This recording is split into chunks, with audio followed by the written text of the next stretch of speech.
Good evening. Well, can I please welcome everybody to this meeting of the Licensing and Regulation Committee on Monday, the 16th June 2025 from the Walton Suite, Winchester Guildhall. The time is 6:30. My name is Councillor Brian Laming, Chairperson of the committee. This meeting is live streamed from the Council's YouTube. Right. Oh, okay. This meeting is live streamed from the Council's YouTube channel, and the recording will also be available after the meeting. Subtitles can be switched on, and advice on how to turn these on is set out on our website. Can I remind members to use their microphones, and can everyone ensure their mobile phones are switched on to silent? In the unlikely event that it's necessary to evacuate the building, the fire alarm will sound. Please follow all the instructions given to you by our team. Can I welcome members of the public to this meeting this evening, and we will invite you forward when it's time for you to make your contribution. Turning to the agenda. Apologies for absence. Thank you, Chair. Yes, we have apologies from Councillor Langford Smith, for whom Councillor Godfrey is deputising. Thank you. Appointment of the Vice Chairman. I would like to nominate Councillor Morris. Is there any other nominations? All right, all those in favour? Sorry, seconder. Yeah, seconded. Yeah, all those in favour? If you'd like to come up, thank you.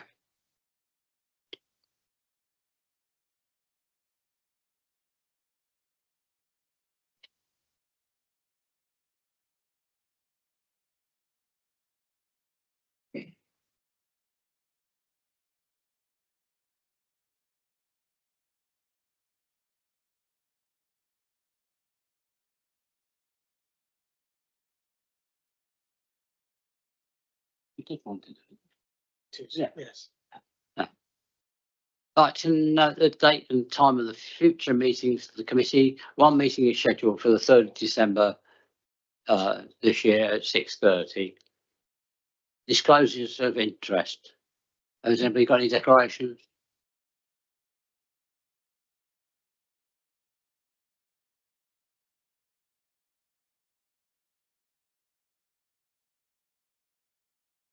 Need to declare that I have disclosable pecuniary interest in respect of the items on the agenda due to my additional role as a Hampshire County Councillor.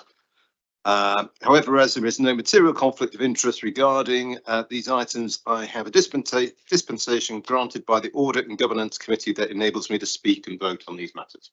Thank you. Sorry, Councillor Pett. Thank you, Chair. I have a similar disclosure and dispensation for being a member of the South Downs National Park Authority. Thank you. Any more?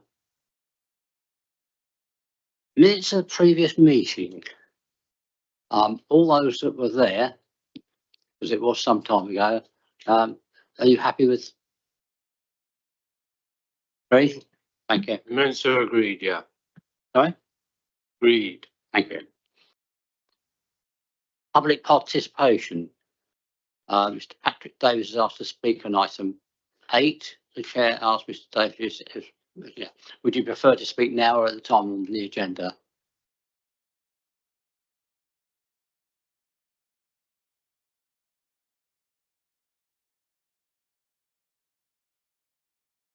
Would you like to?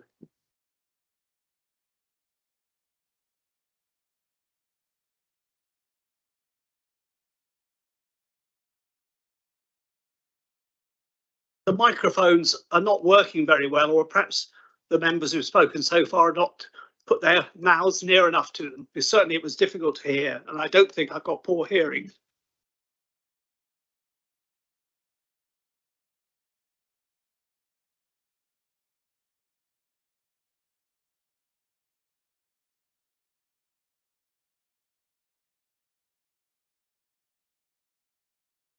Did you want me to start?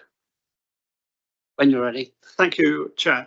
I hope to stay in certainly for the item, but I wasn't clear how long item 7 might last. The proposals before you tonight could lead, in my view, to a hugely expensive but toothless folly in creating a new bureaucratic city council. In fact, a glorified parish council pretending to be something different. As I pointed out at last week's town forum, the present Winchester Town charge for a Band D property is £90 and 8p, whereas under this proposed new body, it could be £400 in your own papers, which in my view would be a devastating burden for local people. The purpose of local government reorganisation is intended to clarify and streamline local services in a new unitary authority in place of the present county and district councils. In my view, the priority now must surely be a rational and sensible agreement on the composition of the new unitary council here. Winchester will certainly be a significant and important part of that new body. Perhaps Winchester could be the headquarters for that new council, bearing in mind all the present facilities in Winchester town. The name Winchester might form part of the new council's name. Our neighbours in the present exercise might welcome this. It would be foolish to alienate our neighbours by creating a new so-called city council, which will look like an attempt to resist the new unitary authority. Instead of the recommendations in your report, why not consider creating in due course charter trustees for the Winchester town area? They would be all the new unitary elected councillors for the town area. They would have all the necessary powers to retain the city's status at a minimum cost, without the elaborate, expensive and frankly absurd processes mentioned in paragraph 11(9) of your report tonight. Winchester truly does deserve better than what is before you tonight. We need real cooperation and goodwill towards our neighbours, not a newly created rival and expensive body. Thank you. Thank you.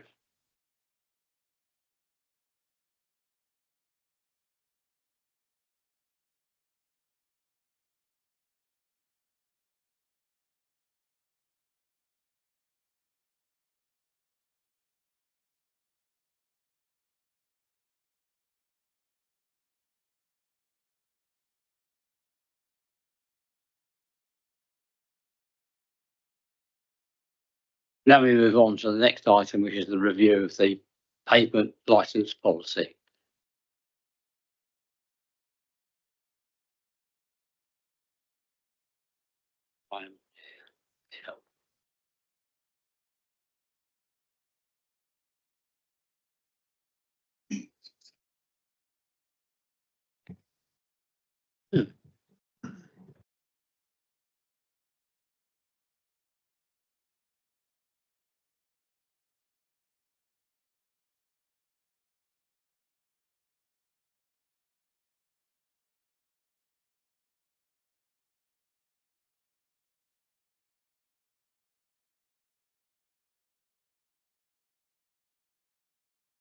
Chair, are you Yeah, ready? when Or? you're ready. Okay, I think officer colleague Carol is going to talk a bit more about the paper, but I'll just do a quick introduction. Thank you. In summary, this paper is an update on a policy paper that implemented the pavement licensing policy in 2020 while we were in the midst of COVID and so on, that gave a fast track process to enable pubs, cafes and restaurants to have seating on pavements in the streets in accordance with social distancing, excuse me, as their indoor capacity had been substantially reduced. As of 31st of March 2024, the Levelling Up and Regeneration Act 2023 made permanent the pavement licensing regime under the Business and Planning Act 2020. This report reviews the council's pavement licensing policy to reflect those changes brought in and a few other minor amendments. It's not substantively different to the actual policy that has been in place the last few years. But Carol will, I think, perhaps explain some of those differences and leave you to judge for yourself if my introduction is in line with what she says. Thank you. It is. Thank you, councillor. Third one for councillor Cremason. The key changes that are effective for the authority from the 31st of March 2024 are the fee increase during COVID, and when the Business and Planning Act was brought in, the fee was capped at £100 for an annual licence. That has now increased to a maximum of £500 for new applications and a maximum of £350 for renewals. I think it's also to note that these are now 2-year licences, unless there's reasons for the authority to grant less than that. The increase of consultation and response times have moved from 7 days to 14 days. As you can imagine, during COVID times, they wanted to allow a period of time for consultation and determination that was reasonable, and that was 7 days, but that has now increased to 14 days as described in the policy. And probably the biggest change for us as officers is the new enforcement powers that are now available to licensing authorities, which means that we can now take action against premises that have put catering furniture on the highway without permission, which was previously limited to the Highways Authority as the landowner. But we now as officers do have powers under the Business and Planning Act to take action, to serve a notice that asks them to remove it when a specified time, and if they don't, then we can remove the furniture, and that would obviously come at a cost that the council would try to recover. They're the 3 main areas of the policy that I would say that stand out. The amendments are shown in Appendix 1 track changed, so I hope it's a lot easier for members to see where the changes have been made, and they're also summarised on pages 13 and 14 of the report. The policy itself is not required by law, so in the past, members that are here may have considered the Licensing Act 2003 policy. That is statutorily required by law to have a policy and review that every 5 years. That's not the case with this policy. This policy has been implemented as good practice and therefore doesn't require any further formal adoption or approval. So the recommendations are that members agree the amendments to the draft pavement licensing policy shown at Appendix 1 to ensure that it reflects the current government guidance, and that members agree for the licensing manager for me to consult Hampshire County Council as the Highways Authority on the amendments to the revised policy. If they have no significant comments, that the revised policy is implemented with effect from the 1st of August 2025. And if significant comments are received from the Highways Authority, that I will discuss these with yourself, Councillor Leeming, as chair of the committee, and our service lead for public protection to decide if any changes should be made. Thank you.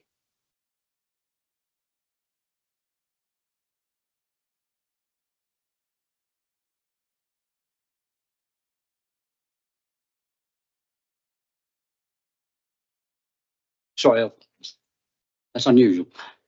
Thank you. The recommendations are: 1, that members agree to the amendments to the draft pavement licensing policy at Appendix 1 to ensure that it reflects the current government guidance, and 2, that members agree that the licensing manager to consult Hampshire County Council as Highways Authority on the amendments to the revised policy if the Highways Authority have no significant. Chair, I'm sure you, apologies if you're just about to say this, but just a reminder that there's invited councillor wishing to speak on this item as well. And the Highways Authority has no significant comments, that the revised policy is implemented with effect from the 1st of August. Councillor Batho, you wish to speak?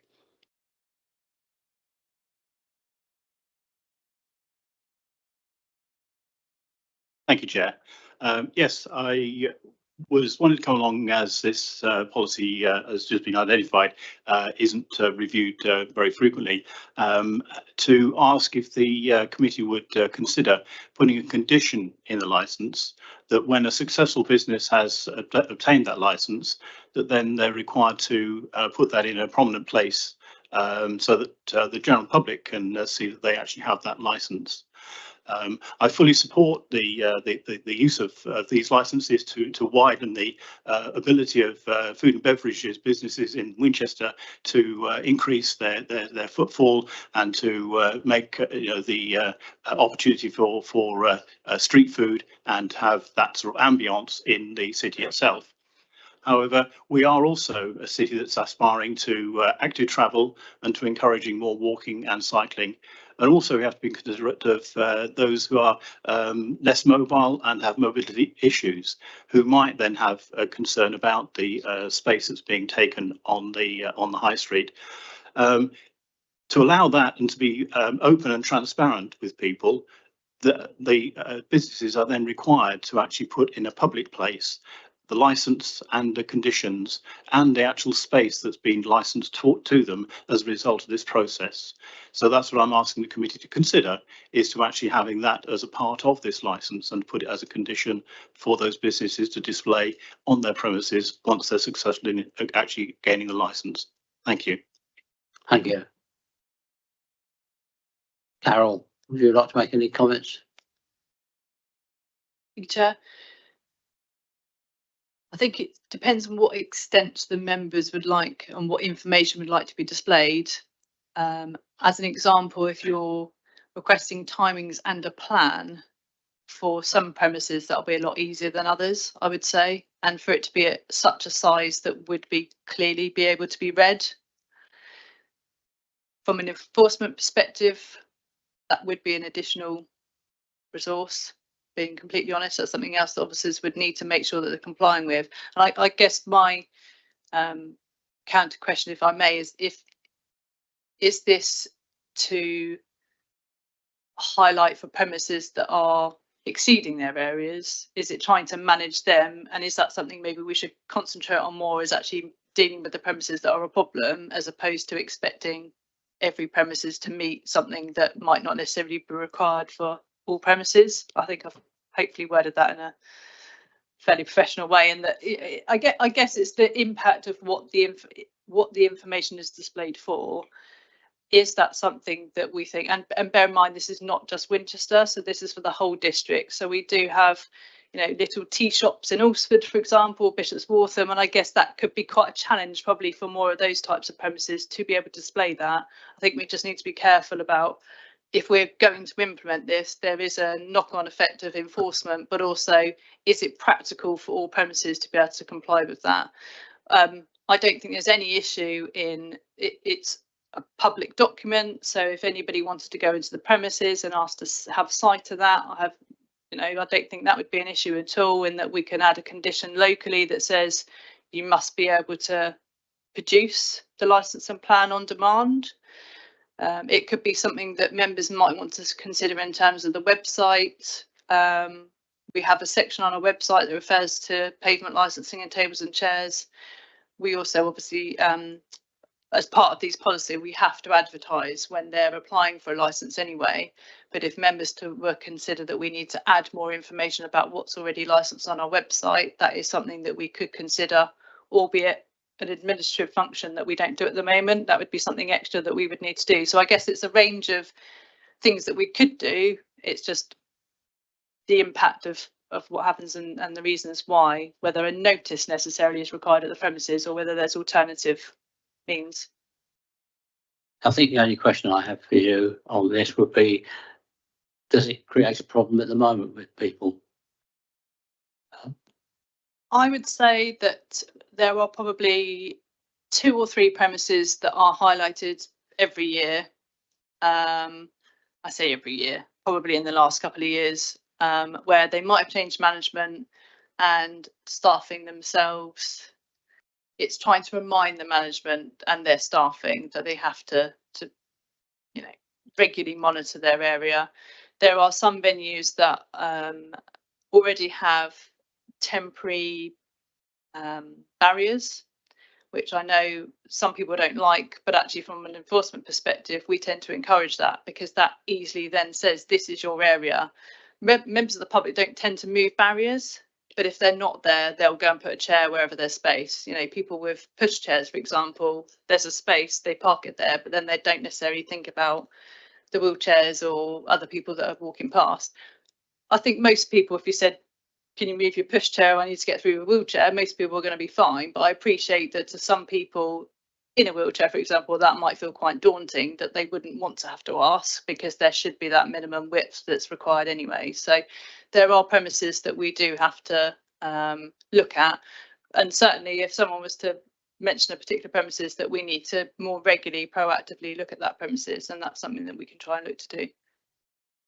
Okay, thank you. Councillor Murphy. Thank you, Chair. Just with regards to the comments about, displaying on demand, I think that sounds like quite a sensible compromise. At a resident with issues, a disabled resident who was using a recumbent bike to try and get through the square in Winchester, and they found that the chairs and the tables were kind of creeping past the areas where they could get past. And in that case, it was actually turned out that the issue was staff training in effect. And so the remedy was just to, improve the training of staff and remind the staff, often staff might be just weekend staff or casual staff, exactly where things had to be laid out. And I think in some ways the regime of having the agreements with the plan, at least the plan certainly available on demand, if you had that as a kind of a laminated resource within the area, it could be a training tool as well that would allow for kind of greater consistency. So all staff would have to know where that was to be able to fulfill that, and therefore it would actually add an extra kind of feedback loop as the best practice. Following on from that, there could be a local condition that says that that's an expectation or a condition of the licenses that they do train their staff in or prominently display their designated area in a staff area, something like that, so that then there's more emphasis on the training, because the license is issued to an individual often or a company, but actually at the moment there's an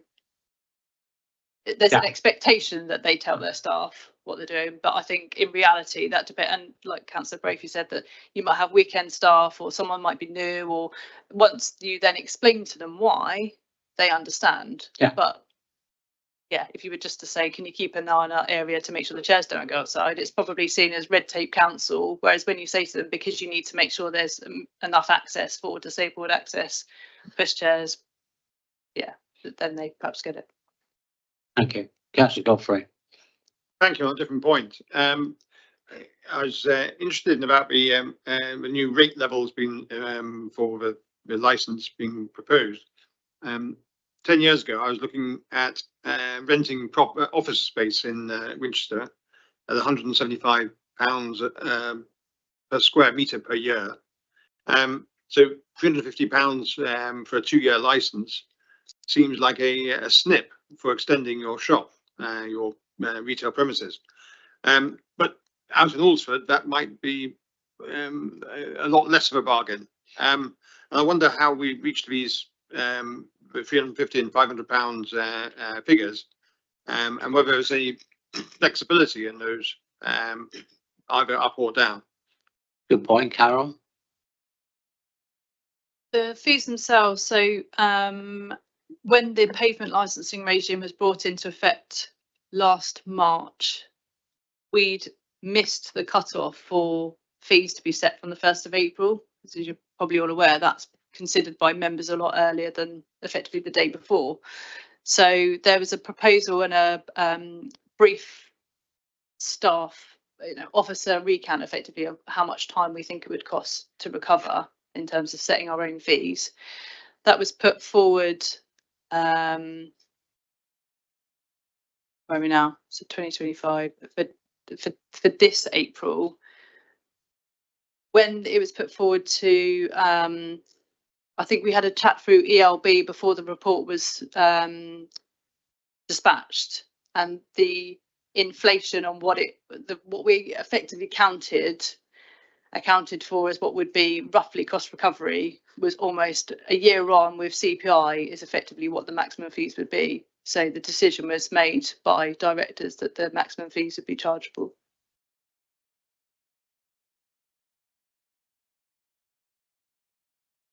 Any further comments? Yep. Yes, sorry. Would I be correct to understand that this, any change in policy will only apply to new applications or renewed applications? And so this wouldn't be enforcing anything which is on an existing license which still has time to run out. Is that correct? The licenses that have already been issued will already have national conditions and local conditions attached, and they would be subject to anything changed in this policy from the time that they apply for a new license in the future. There were some previous premises that were licensed under the old regime, so we had quite a mix of those that were licensed under the Highways Act for what was the tables and chairs permit, and some who did move over to the pavement licensing. The pavement licensing regime is effectively now the default. So if you have removable catering furniture, you have to apply for a pavement license. You can't apply for a tables and chairs permit under the old regime. But if you have furniture that cannot be removed, which I think we have one or two, they can still be licensed under the old tables and chairs permit. So they're not subject to the same conditions, but we have tried to make them very similar in that it's there or thereabouts similar requirements in terms of a minimum width, for example, but their conditions will be as on their license now. I don't think there's, I mean, depending on what the members agree, I don't think there'd be anything on here in the policy that would significantly change anything that's currently licensed out there at the moment. Thanks. So it would be, if I was to characterise this, it's not a mechanism for us to enforce against any existing businesses that we feel are transgressing the rules. This is going forward for future licenses and only for renewals. This is not something we can use. This is not, we can use it to justify it in the basis of going, that business is breaking the rules. This will, if we bring this in, that will stop them doing it. The policy won't have an effect on that. We've still got the enforcement power that if a license was issued last August, if they're not within their designated area, we still can go and take action against them. It doesn't mean that the enforcement power that's brought in by this permanent legislation is that we can enforce those who don't have a license, and that's where the change is. So we still, any licenses that are current, but if we have, you know, continuous, that they're taking their, I say continuous because obviously it gets to a point where we'd enforce it, but if we're finding we're having complaints about the same premises because they're constantly blocking the pavement and there's an issue, and then we would obviously look for enforcement action, and we'd try and work with the business first. That's our approach initially, but if that effectively falls on deaf ears and we're not getting anywhere, then we can revoke their license completely. So we are already able to manage premises that are licensed even before this policy is put into place. Thank you. Yeah, any other? Councillor Peck. Thank you, Chair. I must confess, I was looking back through here to see what I thought was here, which was a minimum width of pavement that has to be left to allow wheelchairs, and you have to basically addressing Councillor Batho's points earlier. I see it's only a recommended minimum footway width. Do we not ensure that there is a statutory minimum to allow for wheelchairs, pushchairs, whatever, that gets us around this problem? So the national, sorry, I was just trying to find it. The national conditions do set out a minimum width. Where are we? So a minimum width of 1500 millimeters could be regarded as the minimum acceptable distance between two obstacles under most circumstances. What I would say is that Hampshire County Council, as the highway authority, are the landowners, and they are consulted on every application. They have their own internal guidelines for officers that effectively says this is what we would expect to be the minimum. Honestly, that has changed over the years, and there will be some premises who cannot meet that but have still been granted license under what we class as grandfather rights.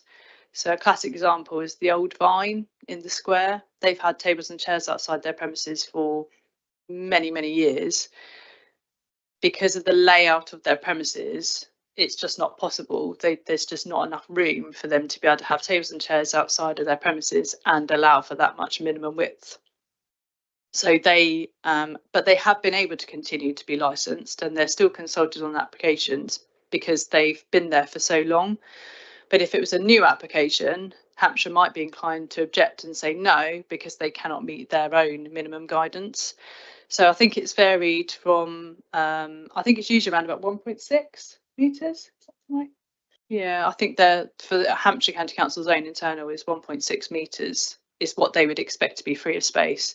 And sometimes that can be negotiated. So if there's a bollard or a bin, for example, that would affect that, then sometimes premises do apply to remove those, so then they can meet that expectations. Or it might be that they change the style of tables and chairs, for example, that might be a bit smaller, so they can meet that. So I would say most premises do meet what Hampshire in themselves have as their minimum standard, but not all. For the reason So it's actually down to the Highways Authority anyway. It's not, we can't. Pretty much, yeah. I mean, they look at that every time for every application. They will look at a minimum distance of what they'd expect to be free. And sometimes that might be, often it's more negotiated premises that have been there a long time, honestly. We have had issues with that in the past where Hampshire, it might be a new officer that have looked at the plan, wouldn't actually necessarily know about the premises, but on the face of it have said, oh no, they can't meet it, they can't have a license. And we've kind of gone back and said, well, actually they've had a license for 15, 20 years and, you know, they manage it well and this is what they have. And yeah, sometimes we just need to give Hampshire a bit of information in terms of what they've used in the past. But the expectation is usually that Hampshire do set their own minimum area. Yes.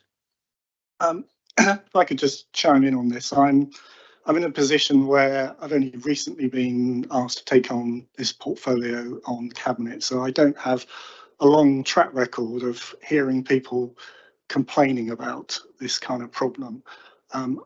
As a councillor and someone who, you know, regards Winchester City as his home turf, I do walk around all the places where we have tables out everywhere, and you know, I get the impression that mostly it's in pretty good shape. I am aware that just from time to time you hear of a problem and so on.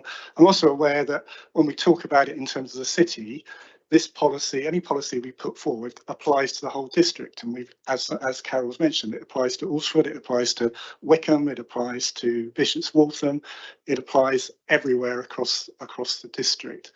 So from my point of view, I would.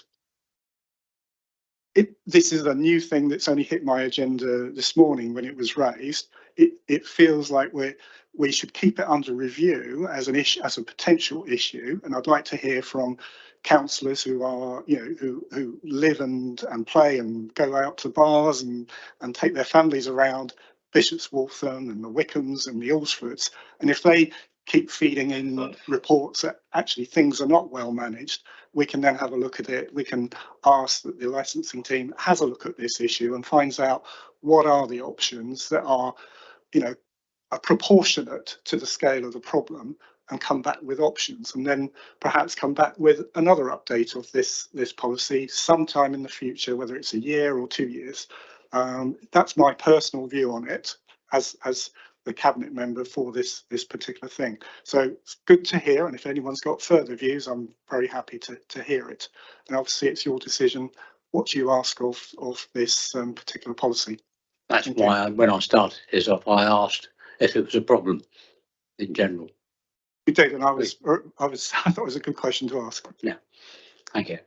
Right, should we move on to the rest of the report, which is really tidying up what we've taken out of the COVID parts. Can we take it as one main subject? Has anybody got any points they want to raise? Councillor Gordon-Smith. I wonder if you could just clarify, because I don't quite understand it. This expression of frontager, is that everybody that's using that particular building? So it talk about premises that face premises adjoining the highway. So is it the neighbours or? So the frontage for these purposes are for anyone that may be living or working above the premises that are directly affected. So if there is a premises they want to license just the immediate outside of their own premises, they have to consult if there's a flat or office or anything above their licensed premises. The only time they'd have to consult other premises is if they're seeking to go in front of their premises, or if they were to go more than 50% over if you're facing another premises in the highway.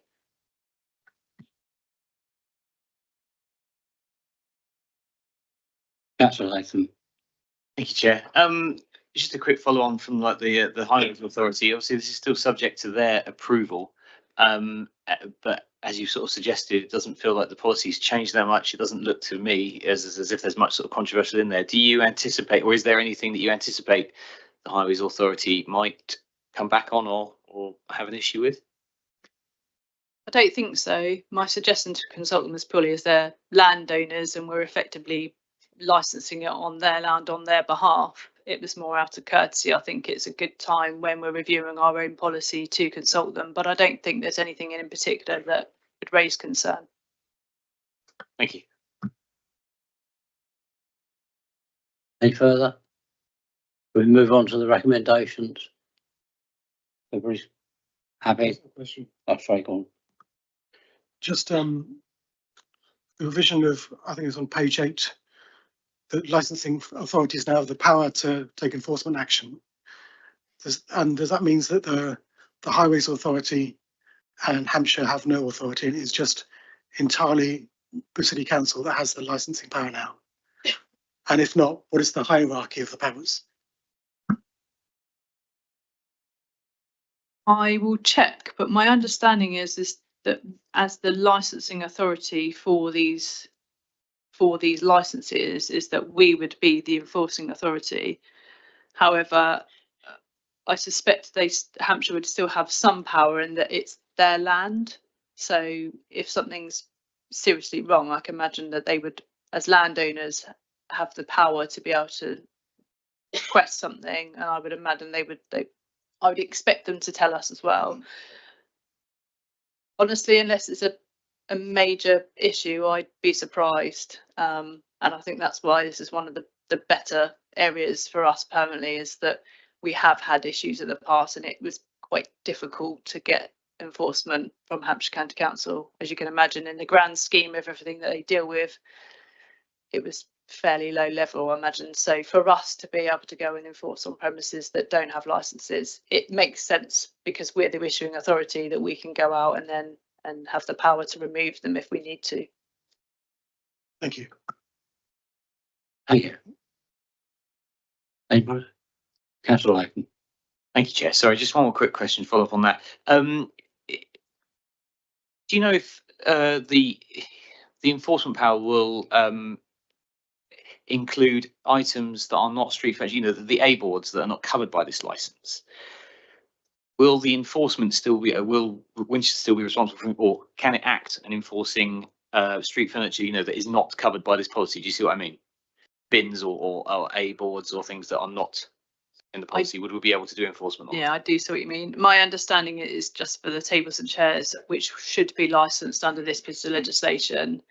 There is another type of permit that we do issue, which is called Objects on the Highway, which is under a similar regime to the old tables and chairs permit for things like we've got a couple of premises who have fit to be an extension of their shop out onto the road when the road is closed on St Thomas's Street. They're licensed under the Highways Act in conjunction with Hampshire County Council. But things like A boards and signs are separate to this piece of legislation. I know they are an issue, but I don't think we're the ones that are going to be able to help with that, I'm afraid. Okay, thank you. Anything further? So can we move on to the recommendations? That one, the members agree that your members to the draft pavement licensing policy as Appendix 1 to ensure that it reflects the current government guidance, and 2, that members agree to the licensing manager to consult Hampshire County Council as the Highways Authority on the amendments to the revised policy. If the Highways Authority have no significant comments, that the revised policy is implemented with effect from the 1st of August 2025. All those in favour?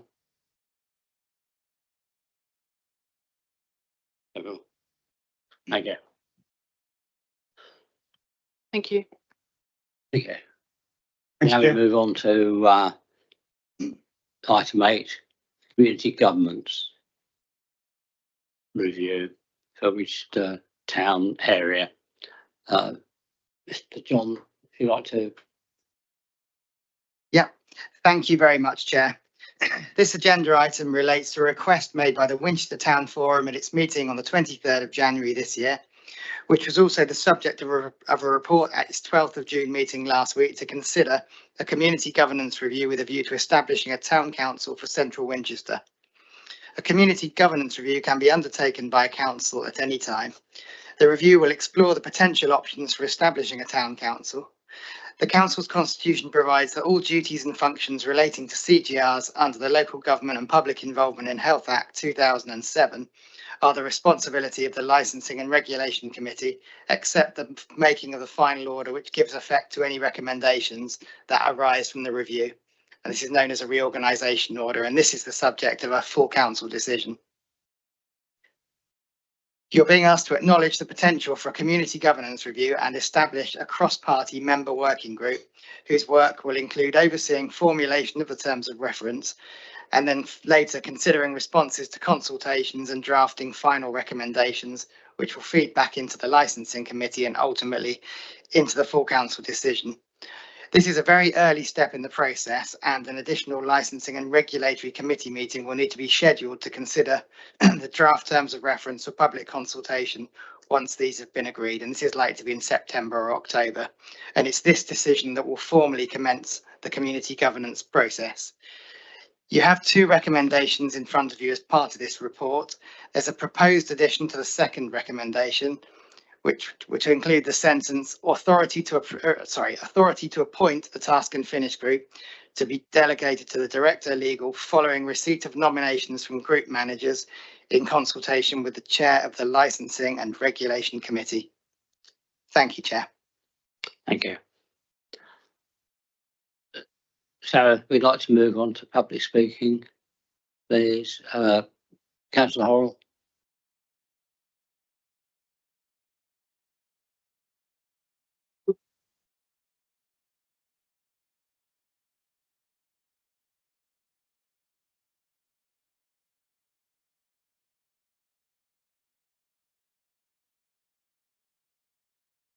Chair, good evening, and I am most grateful for you allowing me to speak at the Licensing and Regulation Committee meeting.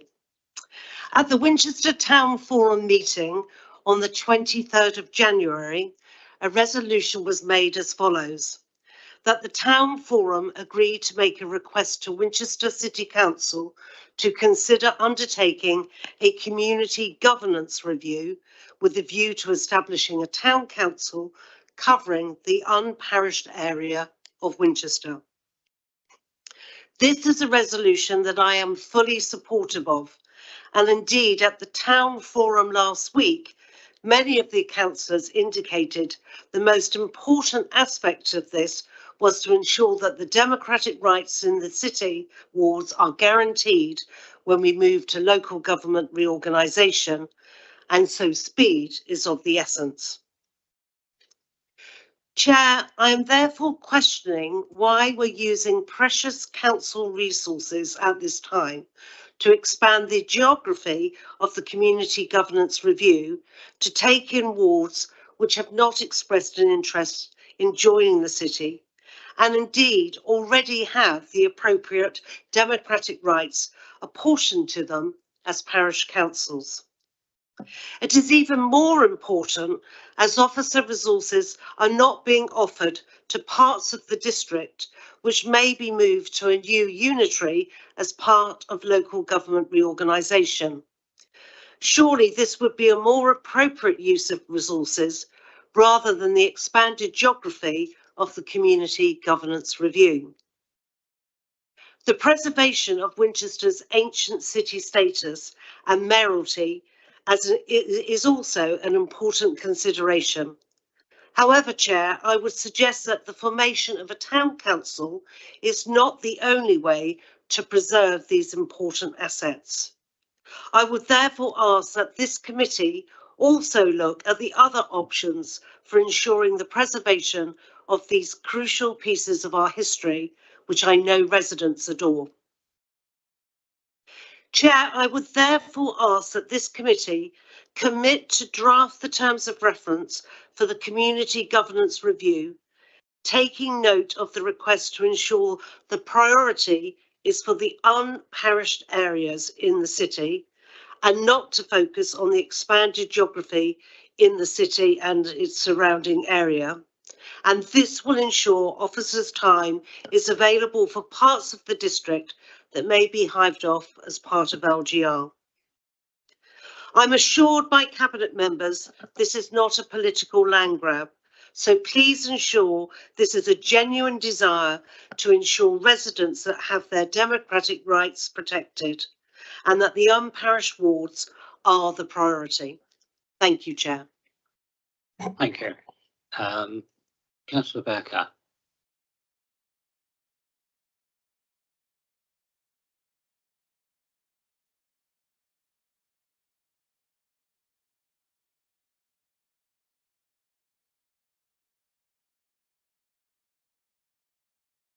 Thank you.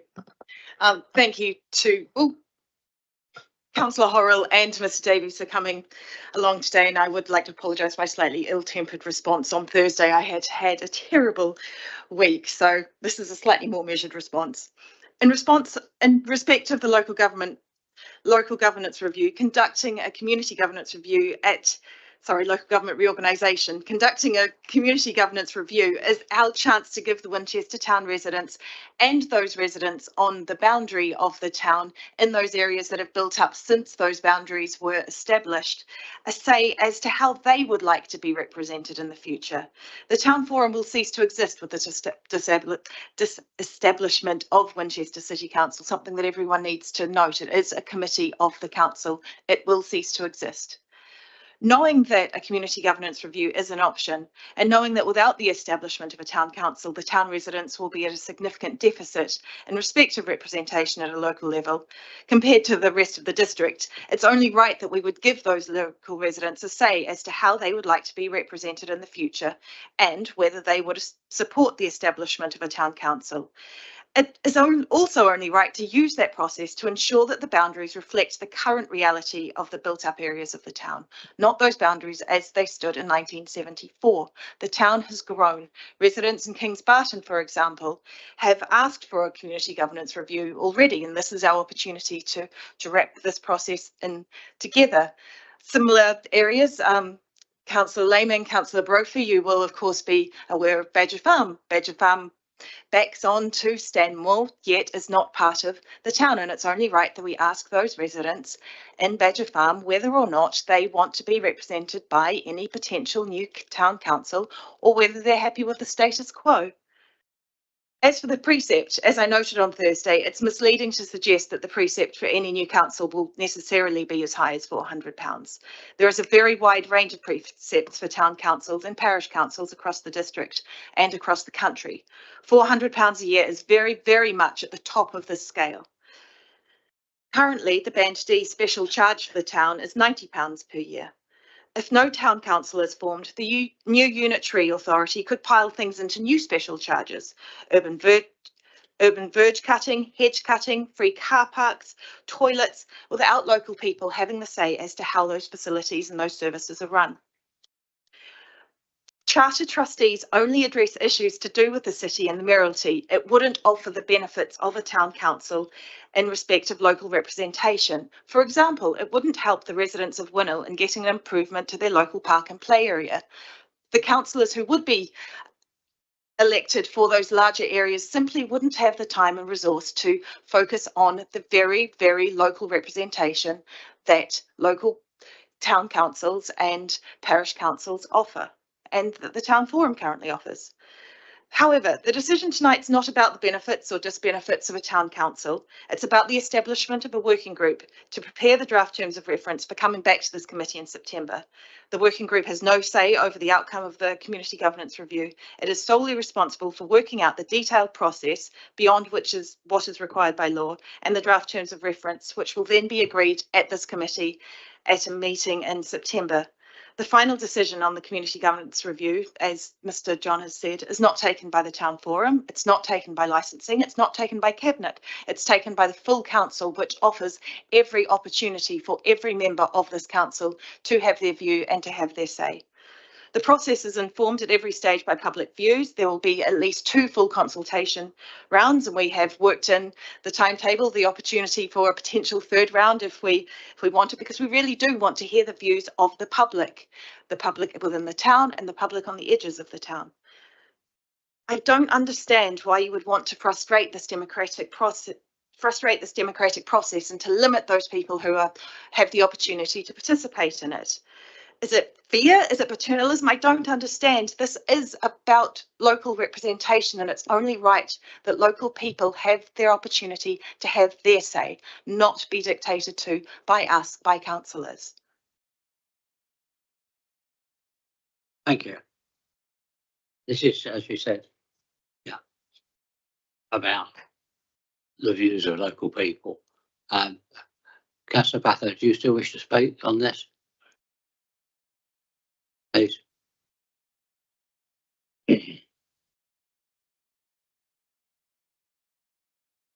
Thank you, Chair. I just wanted to support the sort of situation in terms of LGR, and the consequence of that was the fact that then Town Forum has actually requested this community governance review. So without that reorganisation as an activity, the request wouldn't have come to this committee for actually going through this process anyway. So the LGR is the prompt for this to be asked for, and we then need to respond to that. And we need to respond in that there are sort of other parish areas in the rest of the district, and this would then leave a deficit in terms of the representation of the people of Winchester itself. So that is the reason that we're looking for the community governance review is then happening. What we then are looking for is sort of an opportunity then, once that's happening, for whether there should be a wider sort of review of the geography, and if that's then what the residents want, by actually asking them and actually going out to a sort of request for their views. And then in terms of what we do in terms of the precept, that again is actually something that the residents will be asked. What services do they want to actually have the council provide for them? And as a consequence of that, how much then the actual cost of the services would be. So again, that is very much down to the residents to make their decisions about that. And then in terms of the mayoralty, that is then down to making sure that the mayoralty that's been in the city for 800 years is retained. We want to make sure that is actually part of that process, but that then needs to be making sure that then is the process needs to work quickly, so that actually is sufficient, is secured for the city. So thank you very much. Thank you. So to move on to the report, first of all, I would like to make a couple of points that this is a democratic process and everybody should be involved in it, because it involves a much greater area than just the city wards at the moment. If we look at city as it was in the last time it was looked at, was probably 74, when we had big county reorganisations. There's been a lot of change in demographics and build areas of the city, so we need to take that into consideration, and that's one of the reasons why I believe we should be looking at talking to the people outside of the direct city. So we'll take the report as a whole, this bearing in mind that this is just the formation of a working party to assess the terms of reference to work to and report back to us in September. Councillor Wallace.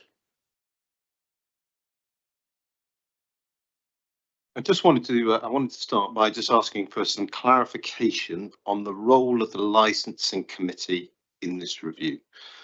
So the town forum report from 12th of June states that the council has already accepted the request for community governance review. So is this, is this committee doing that, or are we not doing that? Or I'd like to understand what our role is here at this committee, please. So perhaps if I ask Mr Johns to answer that, he's far more adept at the legal part than me. Yeah, thank you very much, Chair. So under the Constitution, the role of the licensing committee is here to sculpture, I suppose, the terms of reference, to oversee the process, but not the final making of the reorganisation order. So this is being done by formation of a working group who will sort of consider the terms of reference. The terms of reference themselves will come back to the licensing committee at its next meeting for approval and consideration, and thereafter it will come back when there are any changes to those, assuming I suppose depending on how the rounds of consultation goes, if there are any amendments to those and the terms of reference change, they will come back to the licensing committee each time. So it's around the terms of reference. So we're not giving approval or not whether to go ahead with this community governance review? But by the time we get to the end of the rounds of consultation, it'll be this committee that makes the final recommendation to full council. So by that stage, the geography will have been informed by the rounds of consultation. Any warding arrangements, etc., will be determined by the consultation. So this committee would then make a recommendation to full council, which will then inform the reorganisation order.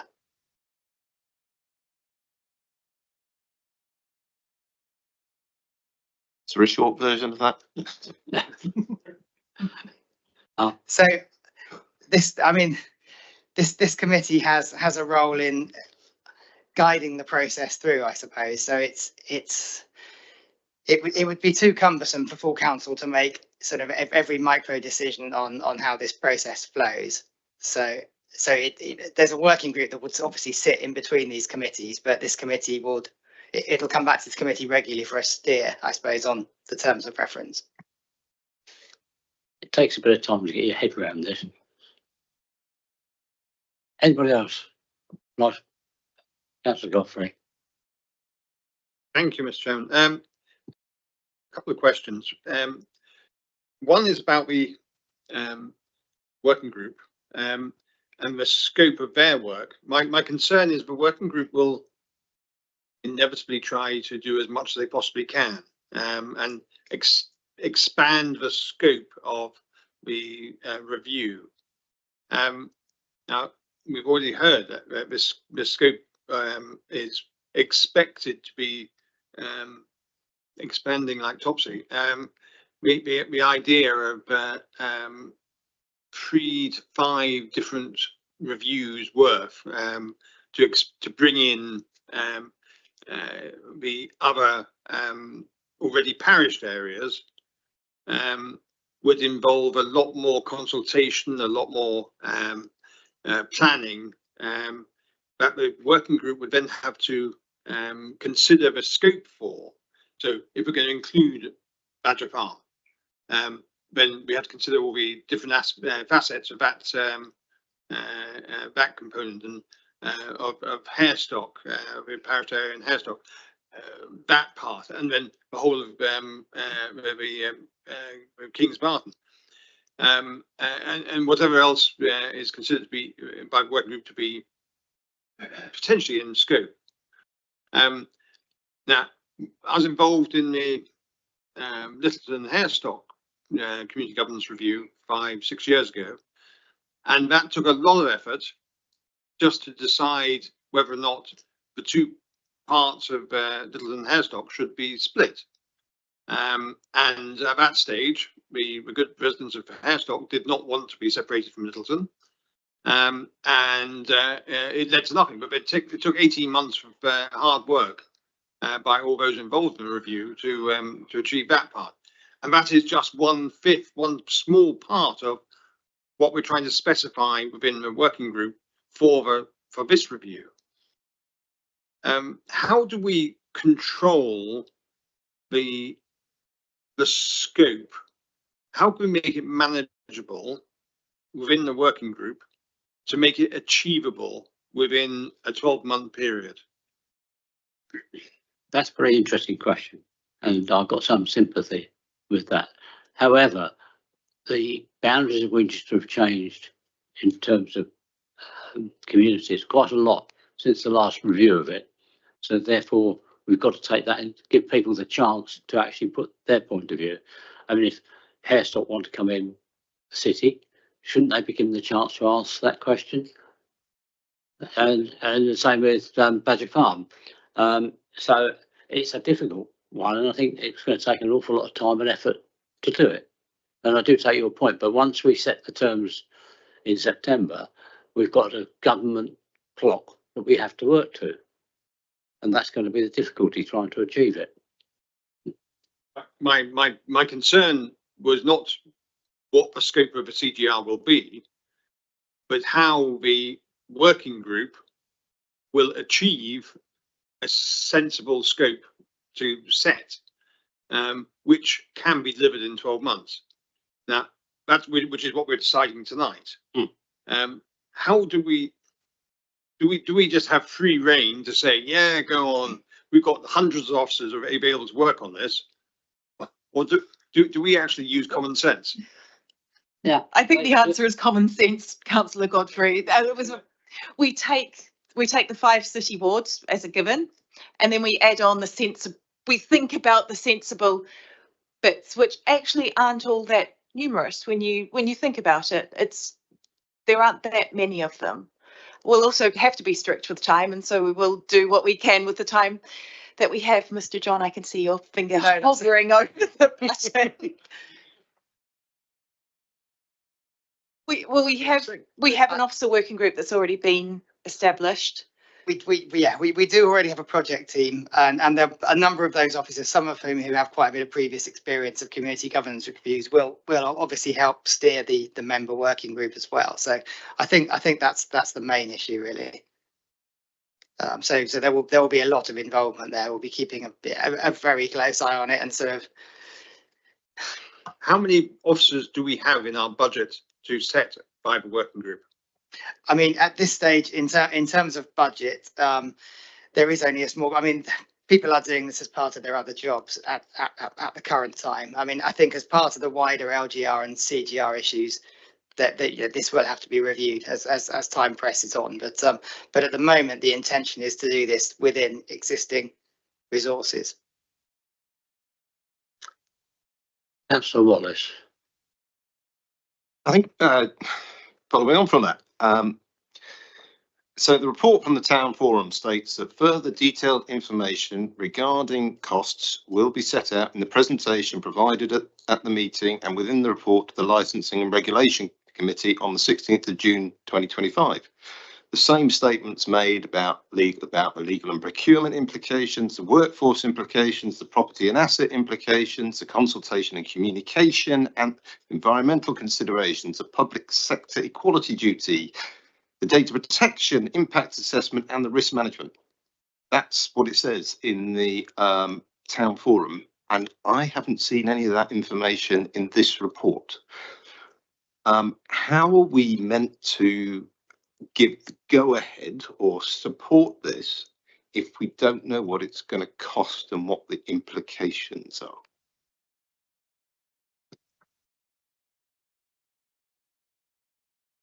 I think at this stage it's very difficult to give a conclusive figure as to what this would cost to deliver it through to the final conclusion, because we don't know what shape that's going to take. We don't know, what assets are going to be transferred. I mean, in terms of the consultation and the process itself, we're confident we can deliver that side of things from within existing resources. But obviously, once any new town council is set up, it becomes its own legal body at that stage. I understand that. I'm only talking about the consultation, but we're here, like you explained a moment ago, we're here to form the terms of reference, guide the process. But, you know, costs are important, and Absolutely. you're not giving us any real idea of what the costs of running this exercise will be. I think we're all around this table thinking, actually, you know, we need to do an exercise, and I'm not, you know, we need to do an exercise. But if we're to do our duty as a committee, we shouldn't really be saying, you know, spend as much as you want, as much time as you want, you know, do as much as. We need to be looking at the costs of running this exercise and saying, well, is that reasonable? So I'd still say it's too early a stage to do that, and we can bring, when this comes back to the committee in September, we'll have more of an idea of that, what that cost is going to look like. So, but between now and then, there aren't going to be any significant costs incurred. So the statements made at the town forum were all incorrect.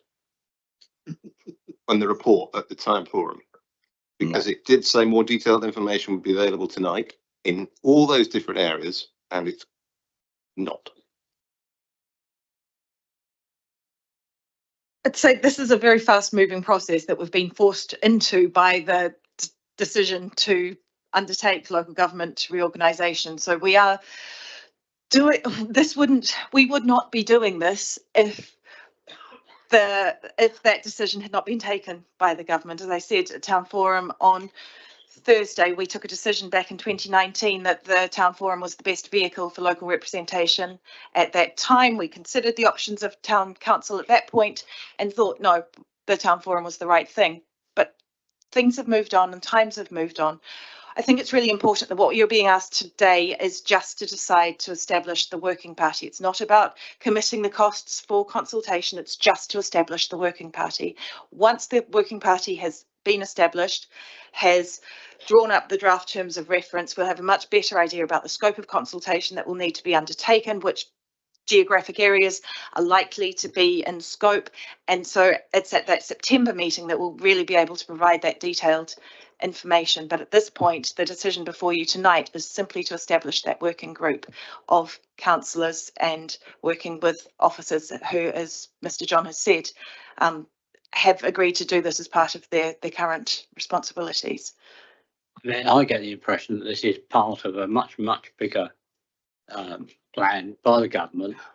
So it depends on whether we go to unitaries, and there's no agreement on that as yet. So we're only playing our part and seeing where we go, and we've got to take the local residents with us if that's the way they want to go. And it's up to them to let us know which way we go, and we can't do that without a working party and start a consultation period. And I'll take your point on costs. Just to clarify, Chair, we're not asking the working party to undertake consultation at this stage. It's internal. Appreciate that. But Working group. All we're trying to do is establish a way of communicating. Councillor Morris. Sorry. Okay. Well, I think we've done that one, but hopefully we'll get some costs as we move forward. We said that this group is responsible for, this committee is responsible for the scope and for forming those terms of reference, but then the recommendation is that this group delegates that to the group leaders, and then they form a working group rather than the licensing committee. Normally a subcommittee would come from the committee that's doing it, surely. Sorry, sorry. That's right. I did ask that question. I'm now going to get the reply again. Yeah, sorry. No, the delegation is only to liaise with group managers who will nominate persons to go onto the group. Sorry, just to confirm, it's not we're not asking for a subcommittee here, Councillor Wallace. It's a working group, similar to the Constitution working group that we established, which was not necessarily members of the same committee.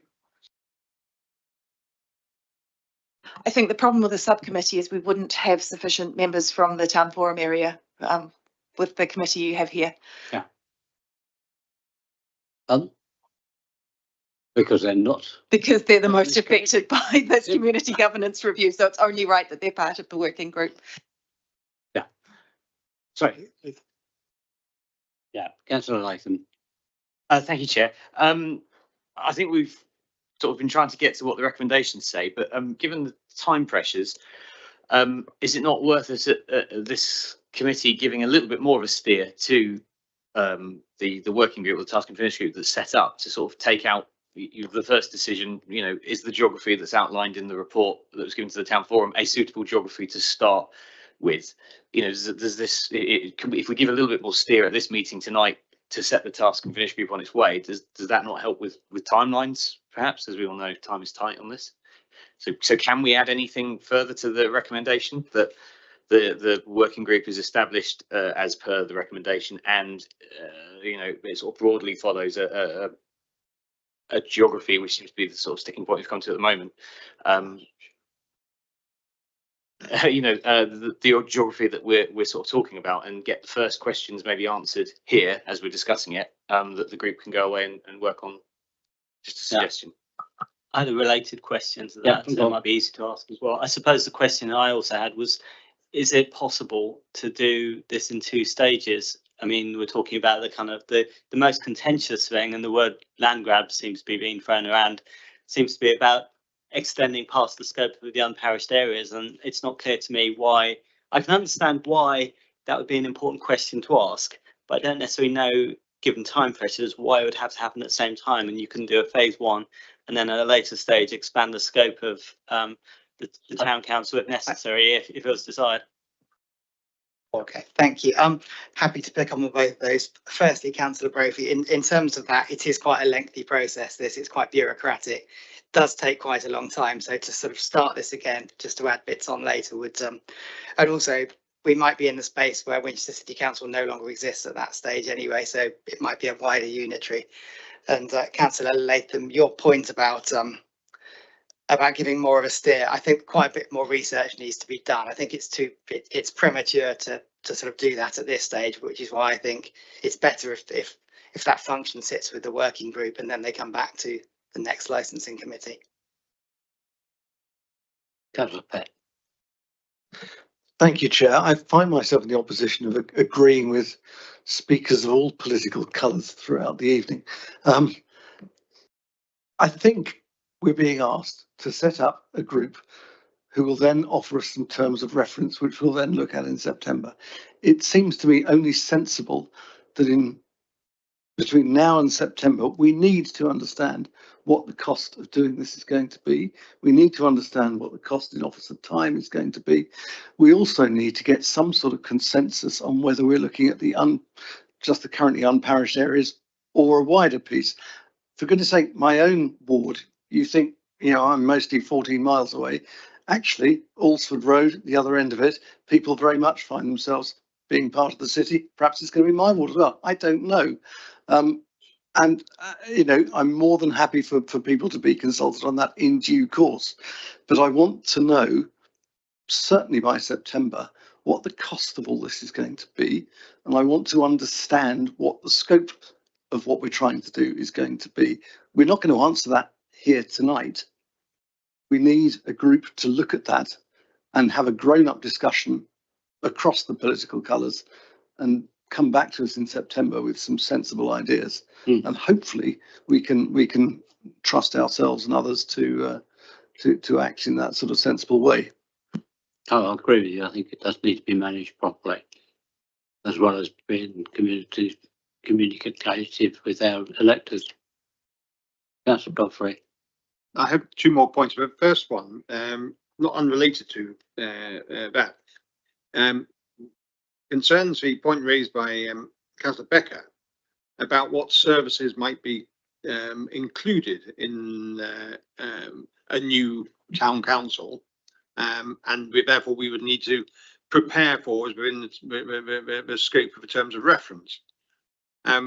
She listed a number of different possible potential services, all of which are carried out by existing city or county councils, and didn't actually list playgrounds, or may have done, which are produced, delivered by the city council through the town forum. What services should we include within the terms of reference to set up the straw man that the working group can deliver as a scope. I think it's important that we understand what it is we are going to consider is included, and what it is we are not going to include, and that the licensing committee needs to provide direction. I understand that. I think one of the biggest problems we've got is that we're dealing with an entity that doesn't exist at the moment, and that will only become clear when we know more about the unitary authority. I don't know what your point of view is, Councillor Baker. I think the services to be included is something to be consulted on as part of this process. Councillor Walsh. Kind of a similar question on assets. I think I'm not expecting an answer tonight, but I would expect perhaps as part of the term, and this is just guidance, I guess, but for the terms of reference, or whatever, to what approach is being taken, what are the principles are we talking about, which assets to be transferred? I mean, we need some principles around which assets, all the assets are currently owned by the City Council, so we need some principles around what assets are going to be transferred going forward. So I would expect to see that as part of the work that's going to happen going forward. So that's that work is currently underway, identifying what assets the council. Yeah, less about the asset, it's about the principles. I think we need principles before we start deciding individual assets to transfer. We need some principles around. Sorry, Councillor Godfrey, I can't hear Councillor Wallace. Yeah, so before we start deciding individual assets to transfer, I think we need to have agreed, and we probably need to do it here or at council or somewhere else, the principles around that we're going to use for deciding which assets to transfer. Yes, but the first stage is to identify the assets, and then we can identify the principles, because if we don't know what we've got, we don't know how to define the principles around those assets. But both aspects will and are being considered by Mr. John and his team, so I might pass over to him. Yes, so there is some work being undertaken in terms of identifying all the assets that fall within the town forum area. And yes, I absolutely agree with you on principles.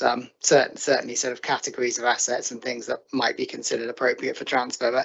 But this is a very, very early stage, and certainly sort of at this stage, it's about the principle of establishing a town council. The asset part of that would follow later as the later part of the process. Councillor Godfrey. Those assets belong to me and my neighbours, as much as they do to the members of the unparished areas. Why would we consider those within a CGR for the town centre? Because many of those assets have been paid for out of the service charge paid by residents in the town forum. So playgrounds, as you mentioned before, yes, they have been paid for out of the service charge. I think it's a very wide question, that, because I think that we have a large number of assets, and we've got to be careful to make sure that we protect them. On to another point, Mr.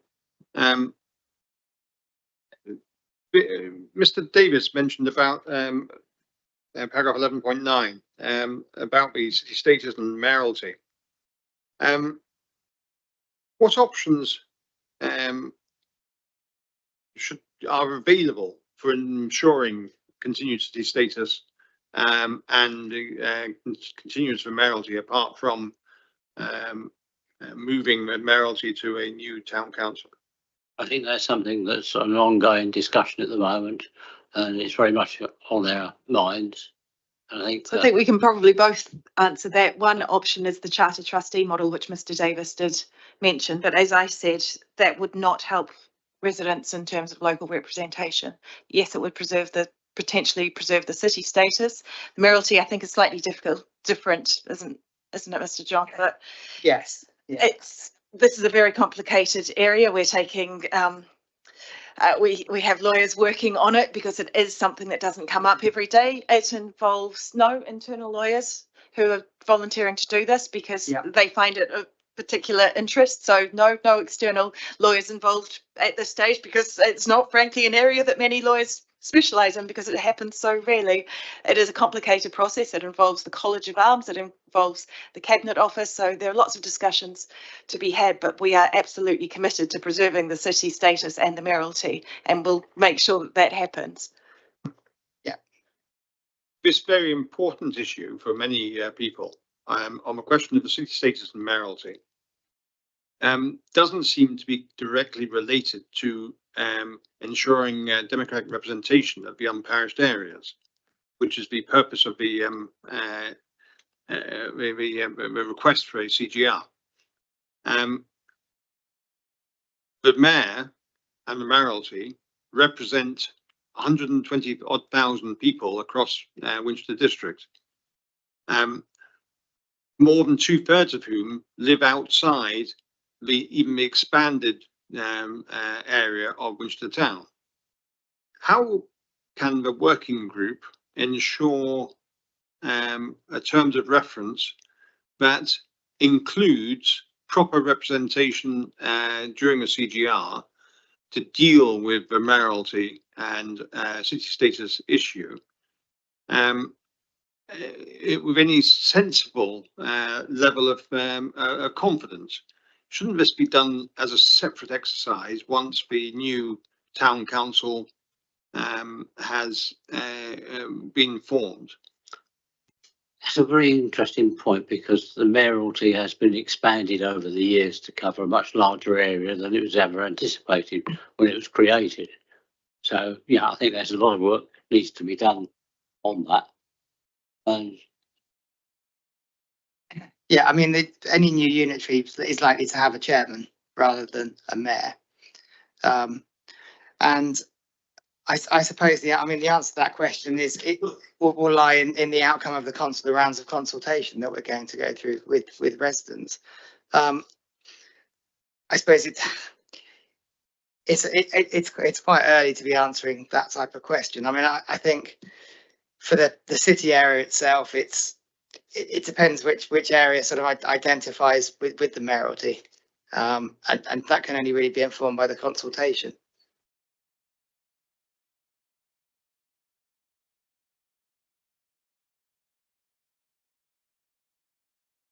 Councillor Latham. Thank you, Chair, but no, it's moved on.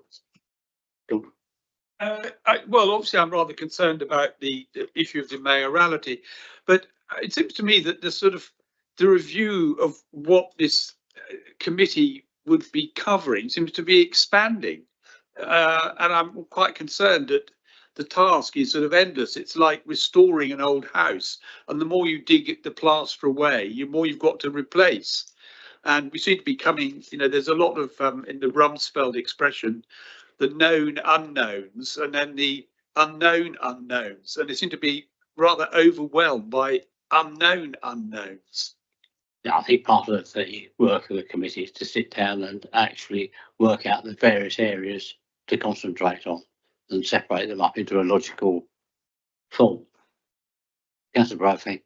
I think there seems to be a danger that we're almost prejudging the process that we're trying to set up and presupposing that everyone, maybe many of the people in this room who would participate in that, would fail at their jobs.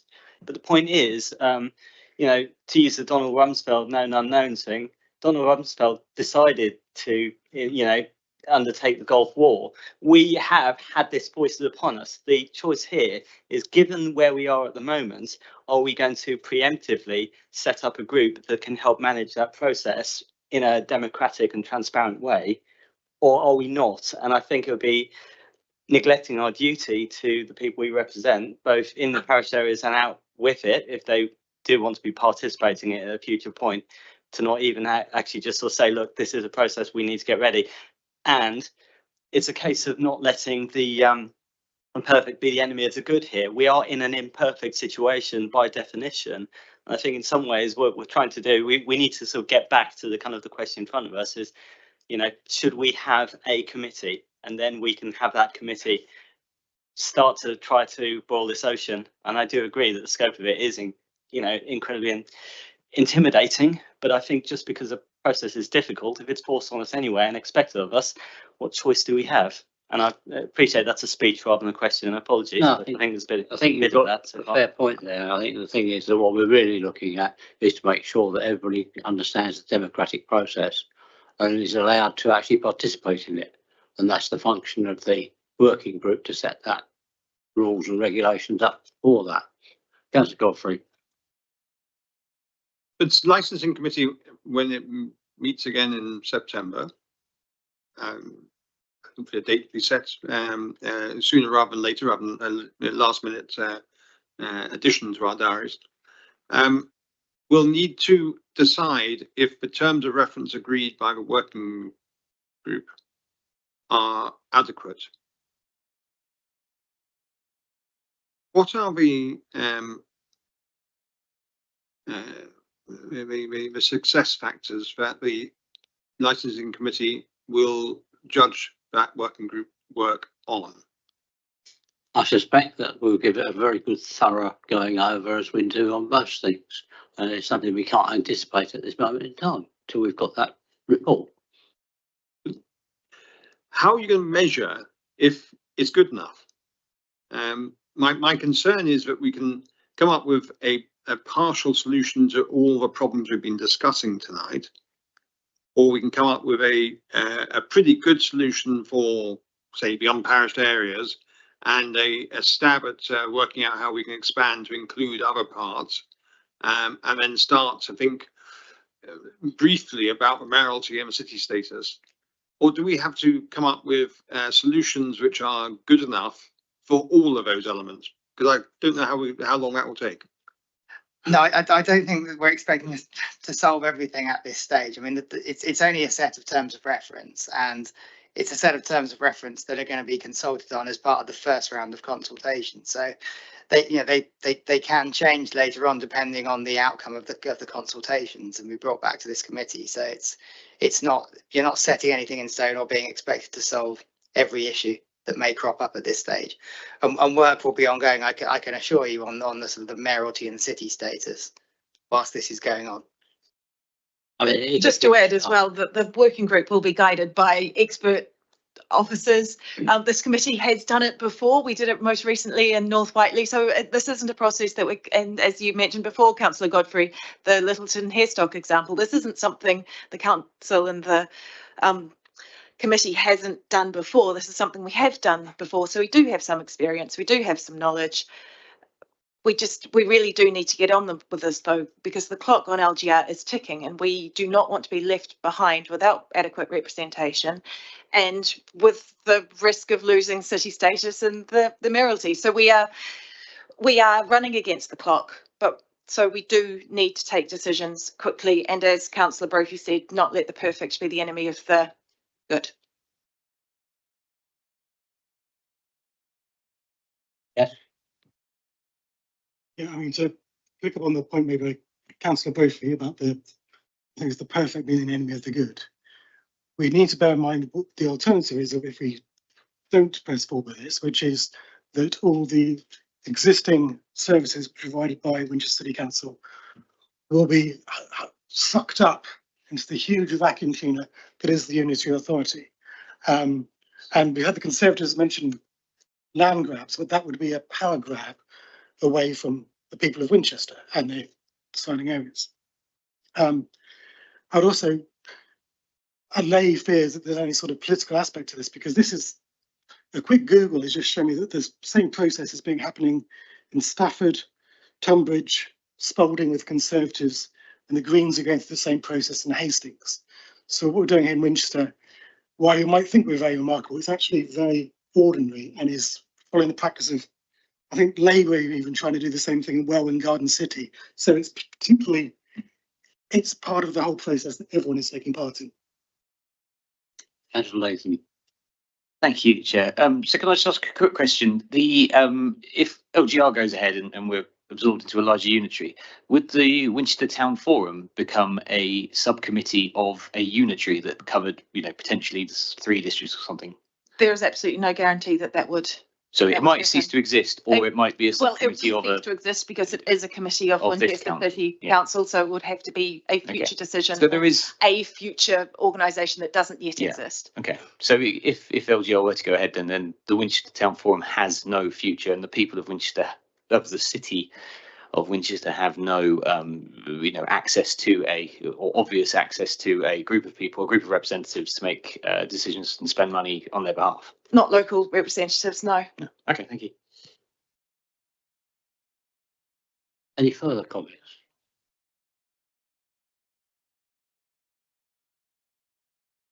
I see no hands. We've run out.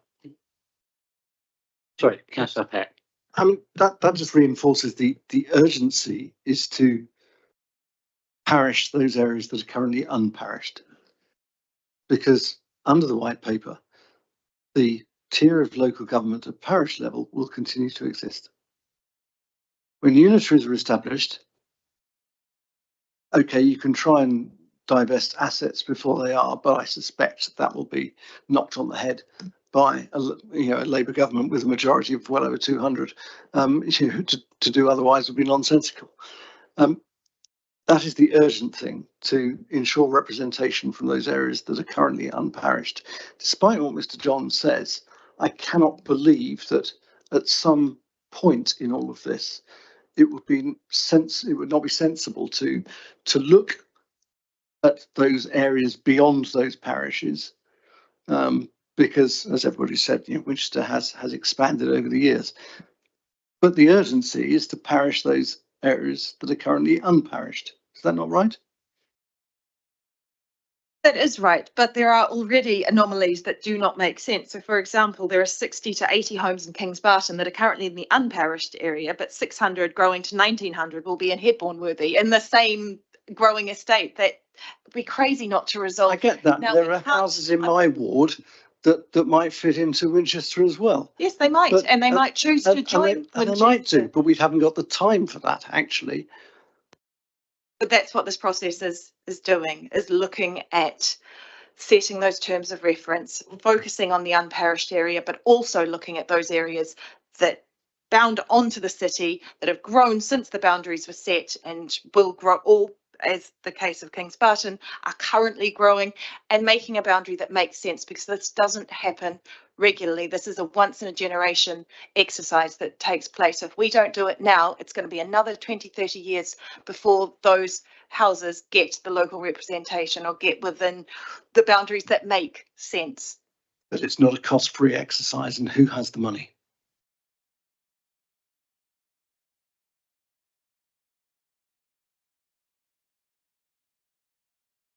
That is something that we need to find out.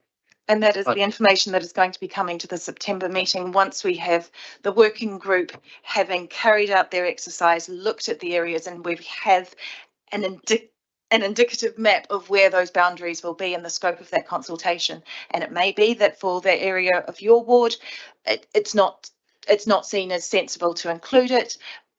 Whereas Headbourne-Worthy for Kings Barton, it absolutely makes sense to include it. Badger Farm, I would also argue, probably makes sense to include. Oliver's Battery, probably not. So there are those discussions, but we are talking broad areas. We're not talking house by house necessarily. Yeah, I mean, there's lots of anomalies around the edges of all the parishes. This is the big problem that we've got. And if we look at Hursley, that's got ridiculous boundaries compared to what it is, where you've got the house in one ward and then you've got the garden in Hursley. And, we need to sort of draw a line and work something out that's sensible and workable. No. And Councillor Peck. I'm just going to pursue this slightly longer. That I entirely agree with what Councillor Becker says, that's what we need to see in September. We need to see what the costs of doing this are going to be so we can take a view on it. But, and it's a big but, as everybody has agreed, the clock is ticking and we need to get moving on this. Whether we will be able to get consensus by September, I don't know. But I think that's the only way we can move forward, isn't it? By by getting a group together to do that work.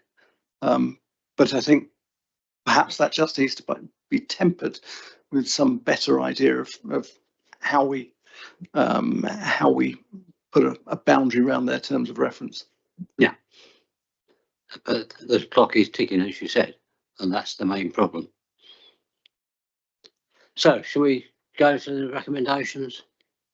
Is everybody happy with the recommendations that the Licensing and Regulation Committee note the contents of this report? Sorry.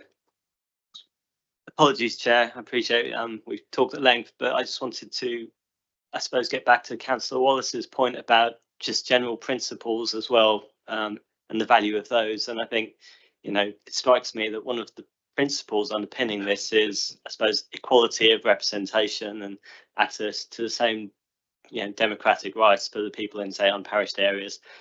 So, I mean, one of the, you know, we already start with the principles of like improving access, improving kind of equality of access to the same processes. And I think there's a few principles that steer this that I think will help, once we have those in front of us, will help kind of create guidelines and parameters that will stop this from going off the rails in a way that I think Councillor Godfrey and Councillor Pett have rightly kind of flagged as a risk.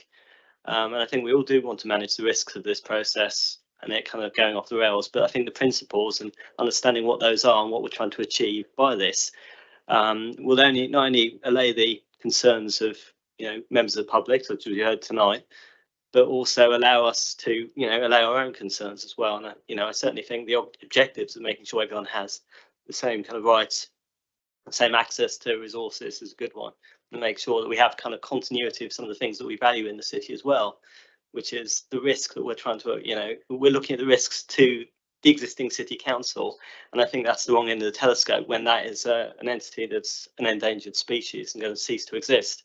You know, we're trying to preserve something for the long term for the residents that they have already, and not worry too much about focusing too much about the risks to ourselves as a city council is probably the wrong way to look at it. No, that's the whole point of the terms that we'll be looking at. So the recommendations are that the Licensing and Regulation Committee note the contents of this report, acknowledging the potential for a community governance review in which the town area and the broad implications associated with such a review. The Licensing Committee and Regulation Committee agree to establish a task and finish group of 6 members. The committee considers the officer's recommendation that this group be full of 2 members from the town forum plus 4 members to include representation from all 3 political groups. This group will be responsible for providing member oversight and guidance during the initial stages of the community governance review, working closely with the officer project team. The authority to appoint the task and finish group to be delegated to the Director Legal following receipt of the nominations from the group managers in consultation with the Chair of the Licensing and Regulation Committee. We agreed?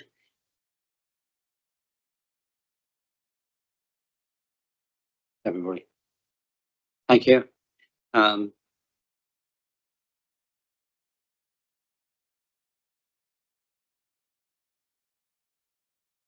That concludes tonight's business. Sorry, Councillor. So apologies for doing things in the wrong order, but I'm sure we had an item earlier where we talked about the next meeting being in December. Can we? Yes, we did, clarify? but we haven't worked out the date for the September one. I'm waiting for that to come through. Okay, so we are anticipating a meeting in September and Purely for this. Purely for this. Yes, that's correct. We'll set that as soon as we can next week or so. Thank you. The December one is our normal working one as such. Okay, thank you. Thank you for clarifying that.